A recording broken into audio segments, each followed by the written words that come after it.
আছো তোমরা সবাই? আশা করছি সবাই খুব ভালো আছো। আমরাও বেশ ভালো আছি। আমি দীপা, আমার নতুন আরও একটি ভিডিওতে তোমাদের সকলকে জানাই অনেক স্বাগত, অনেক ভালোবাসা।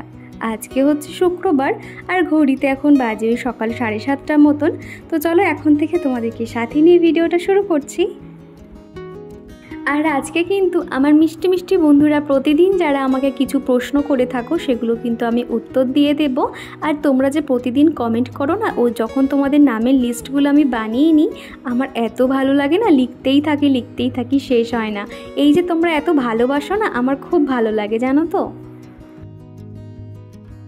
আর এখন ওই ঝাড় দিচ্ছি, আর সাদা সাদা দেখতে পাচ্ছ কি, ওগুলো হচ্ছে কি শিমুল তুলো। আগের দিন চিকুর মাথার বালিশটা রোদে দিয়েছিলাম, তো কিভাবে না সেলাই খুলে গেছিলো, তো সেখান থেকে দেখছি তুলোগুলো সব উড়ে উড়ে বেরিয়ে গেছে।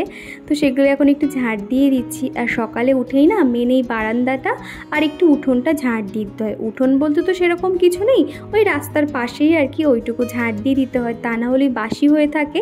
আর একটু পরে তো চিকুর পাপা অফিস যাবে, সেই জন্য কিছু না পারি অন্তত এরকম ঝাড় দিয়ে দিই। আর বেলার দিকে ভালো করে ধুয়ে দিই। আর এদিকে এই ফুলের টবগুলোর এই জায়গাটাতে না 2-1 দিন ধরে বৃষ্টি পড়ছে, আর ওই বৃষ্টির জলে টবের উপর পড়লে ওই মাটিগুলো ছিটকে তো জায়গাটা কাদা মতন হয়ে গেছিলো। তো সেইটা ভালো করে পরিষ্কার করে দিয়েছি, দিয়ে একটা কাপড় দিয়ে ঢেকে দিয়েছি। আর এই সেলফের নিচে না যত রকম তোমার জুতো রাখা হয় বা টুকটাক এদিক ওদিক হেলমেট রাখা হয়, তো ওটা খোলা থাকলে দেখতে না খুবই খারাপ লাগে, সেই জন্য এরকম একটা কাপড় দিয়ে ঢেকে দিয়েছি। তারপরে এই তো মেন বারান্দাটাও ঝাড় দিয়ে দিচ্ছি। আর সকাল থেকে এত পরিমাণে রোদ চলে এসছে, আর কি গরম যে হচ্ছে না কি বলবো, সেই জন্য ভাবলাম সকালে একবার স্নান করে নিই। আর সকালে স্নান করলে আমার যেন একটা আলাদাই এনার্জি লাগে, তা না হলে না গরম যেন কাটতেই চায় না। আর এই বাড়ির সামনে মেন গেট আমি একদম খোলা রাখি না। তোমাদেরকে একটা কথা বলি, এখানে যে মিস্ত্রিরা কাজ করছে না, সব ট্যাঙ্কের কাজ হচ্ছে অলরেডি, তো তোমাদেরকে বলেছি 1 বছরের বেশি কাজ হচ্ছে। আর সেখানকার লোকগুলো না পুরো কালো কুচকুচে দেখতে, আর তাদের ভাষাগুলো না কেমন মতন ভাষা, মানে ফোন করতে করতে যায় তো কি বলছে মাথা মুন্ডু কিছু বোঝা যায় না। আর দেখেই যেন কেমন ভয় করে জানো তো। আর এই সকালবেলা রাস্তাঘাট ফাঁকা আছে, সেই জন্য গেটটা লক করে দিয়েছি। আর আগের দিনকে ওই যে কাঁচা ছোলা ভিজিয়ে রেখেছিলাম, তো খানিকটা আমি খেলাম, আর বাদবাকি টিফিন বক্সে রেখে দিলাম। অঙ্কুর বেরিয়ে গেলে ওগুলো খেয়ে নেব। আর কালকে রাতে চিকুর পাপা খানিকটা ফল এনেছিল, তো ফলগুলো না ওই প্লাস্টিকেই রেখে দিয়েছিলাম। তো ভাবলাম ঝুড়িতে রেখে দিই, তা না হলে আবার নষ্ট হয়ে যাবে, তো ঝুড়িতে রেখে দিলাম। আর এই শোকেসের ঠিক পাশেই না এরকম একটা টুলের উপরে যত তোমার ওই বালিশ রাখি, কার্পেট, মশারি এগুলো আর কি রাখি। তো আজকে না মশারিটার ভাঁজ করার টাইম পাইনি, ওই যাহোক তাহক করে রেখে দিয়েছি। আর চিকুর পাপা সকালে উঠলে এত তাড়াহুড়ো করে না, আমি নিজেই টেনশনে ভাবি আমি কোন কাজটা থেকে কোন কাজটা করব। তো তারপর ভাবলাম আপাতত এইভাবে মশারিটা যাহোক করে রাখি, পরে ভালো করে ভাঁজ করে রাখবো। তো ওই ঘরের কাজ মোটামুটি হয়ে গেছে। আর এখন চলে এসেছি বেডরুমে, তো দরজা জানালাগুলো খুলে দিচ্ছি। আর এত পরিমাণে টিকটিকির উৎপাত হয়েছে না কি বলবো, চারিদিকে শুধু পটি করে রেখে দিচ্ছে জানো তো। তো ভাবছি আজকের পুরো এই পর্দাগুলো সমস্তটাই সরিয়ে দেব, মানে ধুলোর ভয়ে কোথায় পর্দা দিয়ে রাখি, জানালা বন্ধ করে রাখি, আর টিকটিকিগুলো রাজত্ব জানো তো ওইখানে এসে ঢুকে বসে থাকে। তো ভাবলাম চলো বিছানাটাকে পরিষ্কার করে নিই, তারপর বাদবাকি কাজকর্ম করব। আমার কোনো এক বন্ধু জানতে চেয়েছিলে চিকুর বয়স কত। চিকুর বয়স হচ্ছে কি 2 বছর 7 মাস বয়স। তো এই যে অগাস্ট মাস এলে ওর তখন 3 বছর কমপ্লিট হয়ে যাবে। আগের দিনের ভিডিওতে আমি বলেছিলাম যে সত্যি কথা বলতে আমি কারোর সঙ্গে খুব একটা মিশি না, এবং সমালোচনা তো দূরে থাক, আমার অন্যকে নিয়ে সমালোচনা করতে কিংবা সমালোচনা শুনতে আমার কোনোটাই ভালো লাগে না। তো সেখানে একটা বন্ধু কমেন্ট করেছে যে দিদিভাই তুমি সবার সঙ্গে মিশবে, কথা বলবে, তাহলে তুমি অন্যের বিষয়ে জানতে পারবে, তুমি সমালোচনা করতে হবে না। তার সমালোচনা ছাড়াও অনেক কথা হয়। তো আমার কাছে প্রথম কথা হলো, 1 নম্বর, আমি তো প্রথমত টাইমই পাই না যে আমি কারোর সঙ্গে কথা বলবো। টুকটাক কাজ করছি, রাস্তায় দেখা হলো কেমন আছো, কোথায় যাচ্ছ, ব্যাস এইটুখানি। ওই কারোর বাড়িতে গিয়ে কথা বলবো বা রাস্তায় দাঁড়িয়ে কথা বলবো, সেটা একদমই হয় না। আর দ্বিতীয়ত হলো, তুমি দেখবে একটা মানুষের সঙ্গে যত বেশি মিশবে না, তোমার মনের কথা বলবে বা সে তার মনের কথা বলবে, সেটা তোমার 1 বছর ভালো থাকবে, 2 বছর ভালো থাকবে, তারপর দেখবে সেই সম্পর্কটা কোথাও একটা খারাপের দিকে যাবে। আর যেহেতু তুমি তার পার্সোনাল কথা জানো, আর সে তোমার পার্সোনাল কথা জানে, মানে বলা তো যায় না আজকে তোমার সম্পর্ক ভালো আছে, কাল তোমার সম্পর্ক খারাপও হতে পারে, তখন একটা সমালোচনা, খারাপ কিছু এইসবের থেকে আমার মনে হয় নিজে একটা সেপারেট থাকা ভালো। হ্যাঁ, তুমি মিশবে না কেন, অবশ্যই আমি অন্যের সঙ্গে মিশি, কথা বলি, তবে হালকা, অতটা যে সব কথা শেয়ার করতে হবে, সব কিছু বলতে হবে এরকমটা নয়। কেননা আমি পাড়ায় থেকেছি, তো আমার বাপের বাড়ি বলো বা শ্বশুর বাড়ি বলো, তুমি মানুষের সঙ্গে যত মিশবে না, সে তোমার ব্যাপারে তত বেশি ইন্টারফেয়ার করবে। তুমি কি জামা কাপড় পরলে, তোমার বাড়িতে কে এলো, এগুলো কিন্তু হয়ে থাকে। তো অনেক কথাই বলে ফেললাম বন্ধুরা, আর যেটা মনে হয় নিজের মন থেকেই আর কি তোমাদেরকে শেয়ার করলাম। আর যদি কিছু ভুল বলে থাকি তার জন্য সরি, আর কেউ কিছু মনে করো না, যেটা আমার মনে হয় বললাম। তো আমার এক দিদিভাই আমাকে জিজ্ঞাসা করেছিলে আমি কি ওয়াইফাইয়ে ভিডিও আপলোড করি নাকি ফোনের নেট থেকে। তো আমি হচ্ছে কি ফোনের নেট থেকে আর কি ভিডিও আপলোড করি। আর প্রতিদিন কমেন্ট বক্সে যে প্রশ্নটা আমি কমন পেয়ে থাকি, তোমরা অনেকেই জানতে চাও এই বাড়িটা কি আমার নিজের বাড়ি নাকি ভাড়া বাড়ি। আর এখন যেহেতু অনেক নতুন নতুন বন্ধু হচ্ছে, সবারই একটা জানার ইচ্ছে থাকে, না গো এটা আমার ভাড়া বাড়ি। আর এই তো সকালবেলা কিন্তু প্রতিদিনের যে ডাস্টিং ক্লিনিংয়ের কাজ থাকে সেগুলো তো হয়ে গেছে। আর এখন এই যে জানালার পর্দাগুলো দিয়ে দিচ্ছি। তো একদিকের জানালা বন্ধ রেখেছি আর একদিকেরটা খোলা রেখেছি, একটু হাওয়া আসবে আর যাতে ধুলোবালি ভিতরে না আসে সেই জন্য পর্দাটা দিয়ে দিচ্ছি। তো তারপরে দেখো আমি এসে দেখছি চিকু এই যে খেলুর মধ্যে বসে রয়েছে, ওর যে খেলু রাখার যে গামলিটা রয়েছে সেখানে ঢুকে খেলছে। ভাবো কীরকম বদমাইশ। এই যে এতক্ষণ কাজ করছিলাম, ওই যে সামনে একটা পাখা চালিয়ে দিয়েছি, সেখানে সে মনের আনন্দে খেলছে।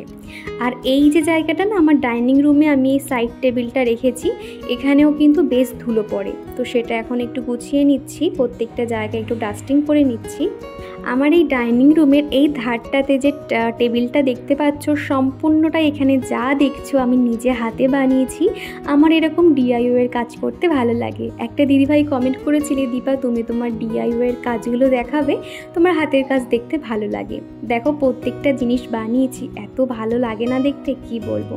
আর এখন তো সময় পাই না, খুব একটা বানাতে পারি না। আগে এগুলো একটু একটু করে বানাতাম, যখন চিকু অনেকক্ষণ ঘুমাতো, এত বদমাইশি করতো না, তখন কিন্তু আমি সংসারের কাজের ফাঁকে ফাঁকে এই কাজগুলো করতাম।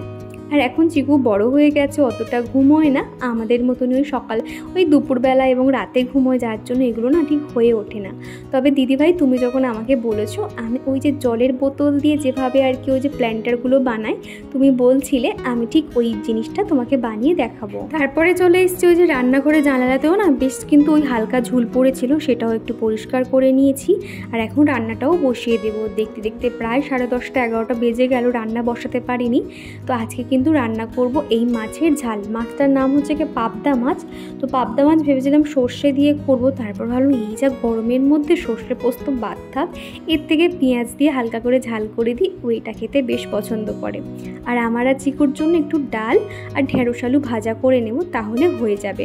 তো ওদিকে কিন্তু আমি ডালটা সিদ্ধ করে নিয়েছি। আর আজকে না ডালটা আমি ওই ঝিঙে দিয়ে যে ডাল করে, ঝিঙে দিয়ে ডাল করেছিলাম, এত ভালো লাগছিল না খেতে। তো এখানে ডালে শুধুমাত্র 5 ফোড়ন দিয়ে করেছিলাম, দুর্দান্ত খেতে লাগছিল। আর এবার মাছগুলো ভেজে নেব। পাবদা মাছগুলো এত ফাটছিল কি বলবো। আমার কোনো এক বন্ধু বলেছিলে আগে ভাগে একটু সর্ষের তেল মাখিয়ে নিতে, তাহলে মাছগুলো আর ওই যে ছিটকে যায় না, ওর ছিটকাবে না। আর আমি আজকে কি হয়েছে, তেল মাখিয়ে নিতে ভুলে গেছি, আর এদিকে একটু দেরিও হয়ে গেছে। তো তারপরে এত পরিমাণে ফেটেছে না, তেল ছিটকে আমার ডান হাতে ফোটা ফোটা ফোটা ফোটা করে তেল ছিটকে পড়েছে।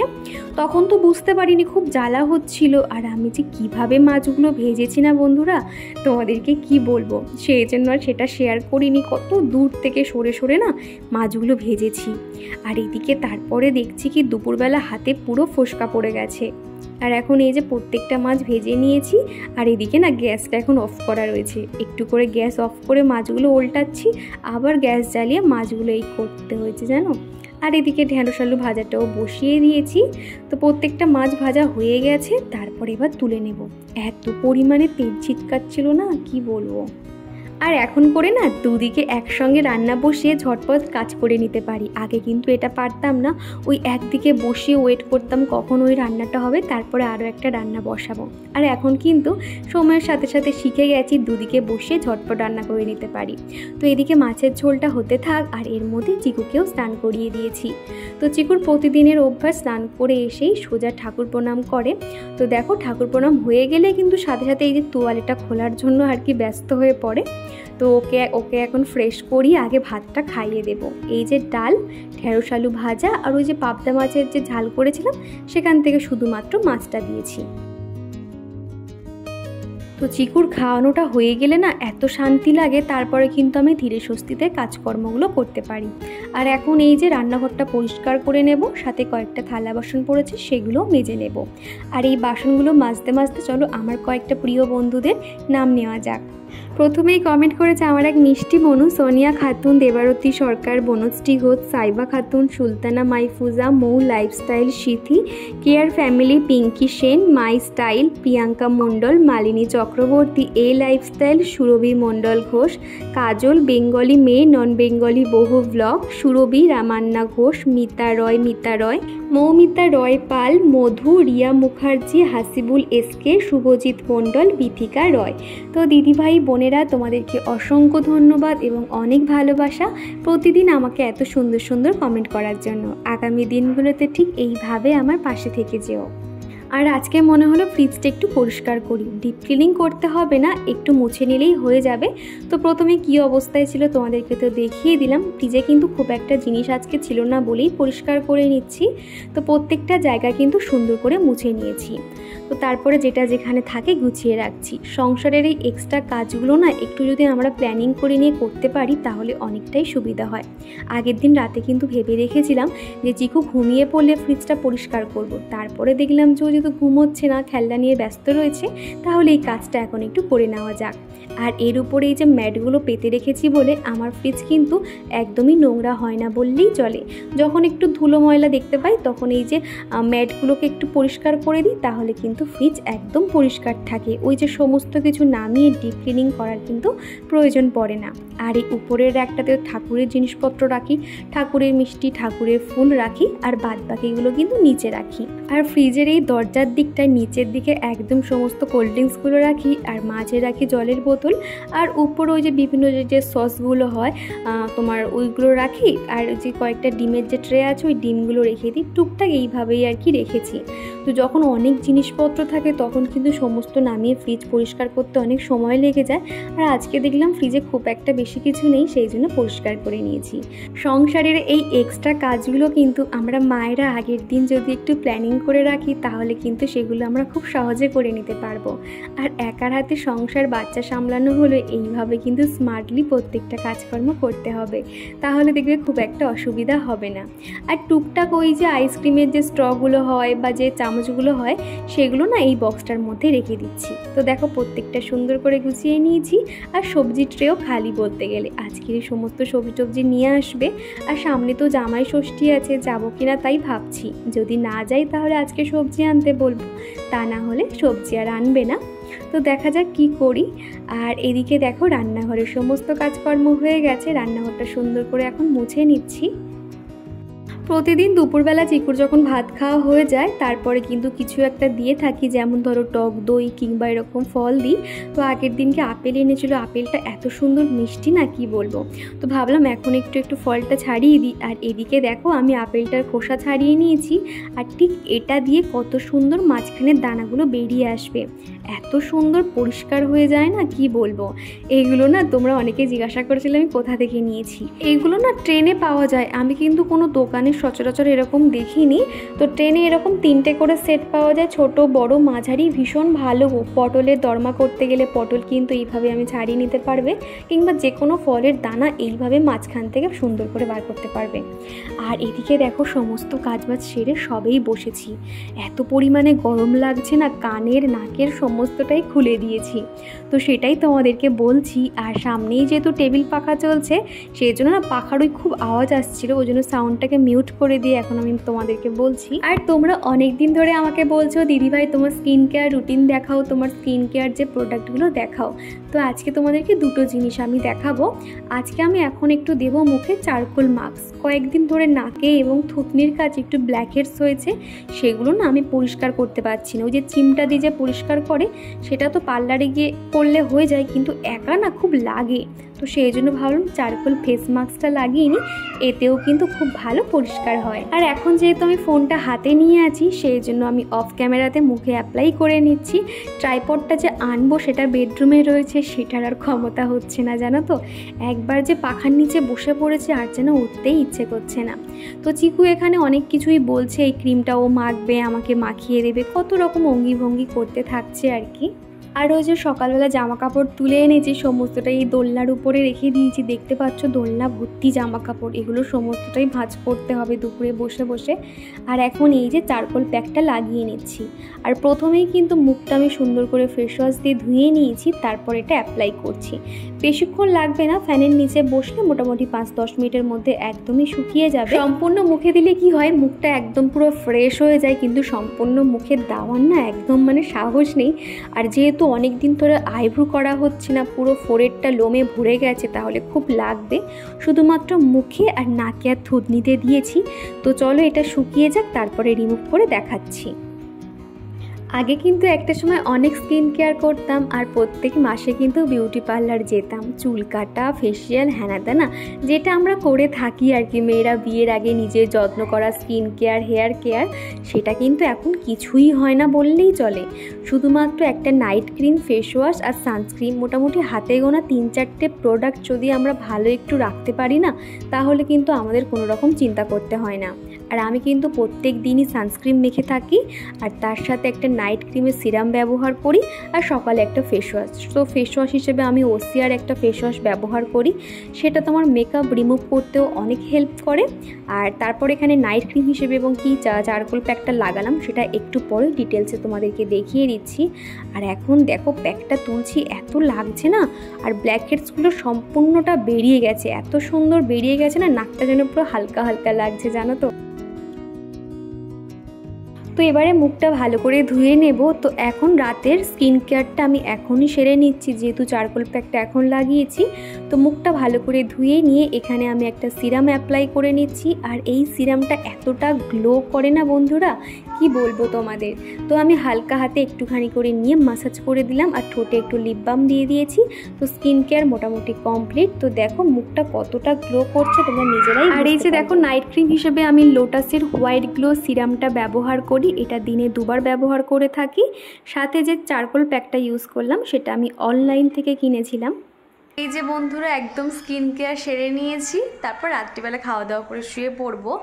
আর এই সন্ধেবেলাতেই ভিডিওটা এখানেই শেষ করছি। আর ভিডিওটা তোমাদের কেমন লাগলো অবশ্যই কমেন্টের মাধ্যমে জানিও। তো চলো আজকের মতো টাটা, আবারও দেখা হচ্ছে পরের একটা এরকমই সুন্দর ভিডিওতে।